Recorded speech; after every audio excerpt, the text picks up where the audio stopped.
अच्छा, आयत को कहते हैं। बहुत बढ़िया। देखिए, रेक्टेंगल ये है जिसकी आमने सामने की भुजा बराबर हो। अब कहिएगा भुजा कौन है, तो ये जो दिख रहा है इसको ही हम साइड बोलते हैं, रेक्टेंगल। समझ गया, आमने सामने का जो साइड हो वो क्या हो, बराबर। क्लियर है। तो देखिए, जो लंबी साइड दिख रही है इसको हम बोलते हैं लेंथ, यानी कि लंबाई, या इसको इंग्लिश में हम बोलते हैं एल।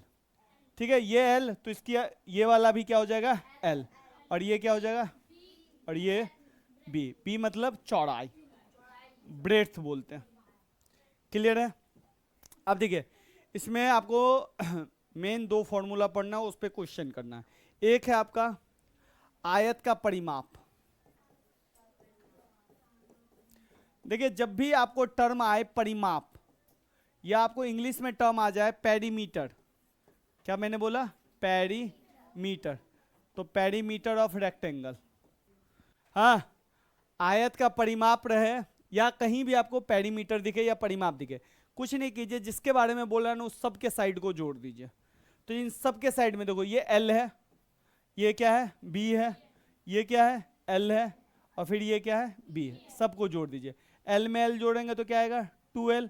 अब बी में बी जोड़ेंगे तो 2B। अब इसको 2 और इसमें भी और 2 इसमें भी है, तो 2 को बाहर निकाल लेंगे तो क्या बचेगा, एल जोड़ बी। तो आयत का जो परिमाप का फॉर्मूला है ये है 2 इंटू एल जोड़ बी। पेरीमीटर ऑफ रेक्टेंगल या आयत का परिमाप, दोनों बात एक ही है। क्लियर है। जी हाँ, ठीक है। सेकंड आता है आयत का क्षेत्रफल। क्या आता है, आयत का क्षेत्रफल। इसको हम बोलते हैं एरिया ऑफ रेक्टेंगल। क्या बोलते हैं, area of rectangle. Area of rectangle में कुछ नहीं करना है, लेंथ को अब ब्रेड्थ के साथ गुना कर दीजिए, खत्म। यानी कि इसको हिंदी में बोलेंगे तो क्या बोलेंगे, लंबाई गुने चौड़ाई, या एल गुने बी। इसी को अगर हिंदी में बोलना हो, 2 इंटू लंबाई जोड़ चौड़ाई। क्लियर है। ये दो फॉर्मूला है, उससे हमको क्वेश्चन है निकालना है आयत का क्षेत्रफल और आयत का परिमाप। क्लियर है। ये दो फॉर्मूला है, दिखा, कोई दिक्कत। क्वेश्चन है, देखिए, आयत का लंबाई और चौड़ाई दिया है, तो आप समझिए आयत जरूरी नहीं है, आप हाथ से भी बना सकते हैं। ये है आपका आयत, ठीक है। इस वाले को कहते हैं लंबाई, तो एल कितना दिया हुआ है, 10 मीटर, तो एल बराबर 10 मीटर लिख दो, या लंबाई बराबर 10 मीटर। चौड़ाई कितना है, 8 मीटर, तो चौड़ाई को हम बोलते हैं बी। बी बराबर 8 मीटर, बी लिख दो, या आपको लिखना है चौड़ाई तो चौड़ाई लिख दो। ठीक है। तो यहां पे मैं लिख रहा हूं एल कितना हो गया, 10 मीटर, और बी कितना हो गया, चौड़ाई 8 मीटर। क्लियर है। आपको कह क्या रहा है, निकालें आयत का परिमाप। तो लिखो सबसे पहले आयत का परिमाप। ठीक है। फॉर्मूला क्या होता है, 2 इंटू एल जोड़ बी। यहां पे इंग्लिश में क्या लिखना है, पेरीमीटर ऑफ रेक्टेंगल। क्लियर है। 2 एल का मान कितना है, 10, प्लस बी का मान कितना है, 8। जब भी इस तरह से क्वेश्चन है तो आप ध्यान रखिएगा, पहले प्लस करिएगा ब्रैकेट के अंदर वाला। ठीक है।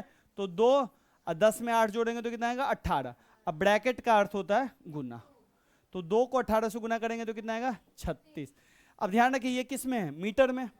आज से याद रखिए, जब भी आपको क्षेत्र परिमाप कहा जाएगा तो सिंपल हम मीटर लिख देंगे। ठीक है। और क्षेत्रफल कहा रहेगा तो मीटर स्क्वायर हो जाएगा, या सेंटीमीटर होगा तो सेंटीमीटर स्क्वायर हो जाएगा। अब निकालना है हमको सेकंड, क्या निकालना है, आयत का क्षेत्रफल। अब लिखेंगे आयत का, हाँ इंग्लिश में लिखेंगे एरिया ऑफ रेक्टेंगल, तो सिंपल एल गुने बी, लंबाई गुने चौड़ाई। हिंदी वाला भी ऐसे लिख सकता है, यानी कि लंबाई गुने चौड़ाई ये लिखना। ठीक है। एल गुने बी भी लिख सकते हो। एल कितना है, 10 मीटर, बी कितना है, 8 मीटर। 10 को 8 से गुना करोगे तो कितना आएगा, 80। अब मीटर मीटर गुना होके क्या हो जाएगा, मीटर स्क्वायर, तो 80 मीटर स्क्वायर। क्लियर है। तो ये हो गया आयत का परिमाप, ये हो गया आयत का क्षेत्रफल। कोई दिक्कत। आपको एक क्वेश्चन करना है, एल बराबर 15 मीटर, बी बराबर 12 मीटर, और दूसरा दे रहा हूं एल बराबर 120 मीटर और बी बराबर 60 मीटर।